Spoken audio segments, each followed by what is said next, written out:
by your Sahib. It was very wonderful speech. Karwan and Fikr, Lord Ahmed, and our President, and Lisa, everybody sitting here, we always love, always respect. And this is the message that wherever in the world, if conflicts are between religion or faith, we don't respect them. We don't cooperate with them. And that is the reason our message today again is that let's come forward, let's sit down together, let's shake hands, and let's only spread respect and love. My next speaker, from women's side, Councillor Natasha Sheikh, kindly take it. Thank you, Chairman. So basically, we've done this over and over again, and we've had these interfaith dialogues. And of course, no matter how many of those we have, they're never enough. And there's always room for more, and we're always speaking more. And of course, as we've heard on these speeches so far, we've taken up half the time and finished.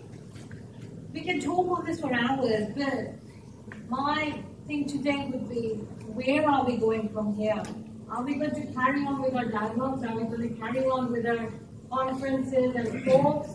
Or are we going to practically do anything about it? It's wonderful to hear an outsider's view into Islam and how the society, the Muslims are perceived, per se, by somebody who's not Muslim. So thank you very much for that.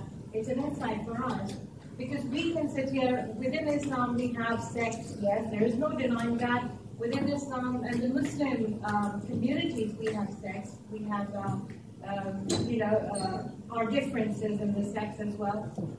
That it shouldn't stop us from binding together yet, because we want to preserve the name of Islam and the whole Islamophobia that's going on at the moment, and hence we have this need of the interfaith dialogue, which you rightly said, we need to give a proper understanding to the outer people who are not Muslims as to the better side of Islam. We are at the point where we are afraid to talk about our religion and talk about it openly for fear of being, being branded as Islamists or the new terms that they're coming up with. So being an Islamist should be a matter of pride for us. We should be proud that we are Islamists, that we follow Islam. But it's become a threat because it's not portrayed properly. The Islamists of today are called jihadists. Jihadist at one time was a wonderful term which every Muslim was proud to be known as, or to have a son who was a jihadist. But it's become terrible for all of us to even be linked with a word like that. So it all boils down to being understood properly and being understood by the wider community. So that doesn't involve just Muslims and Islam followers, but people from other communities and other faiths, and hence this interfaith dialogue. My question today is, how long are we going to carry on with the dialogue?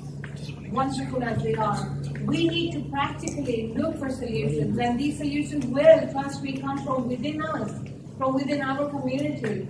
So maybe the next step forward would be for Karwan and Fikr to say, what steps should we take?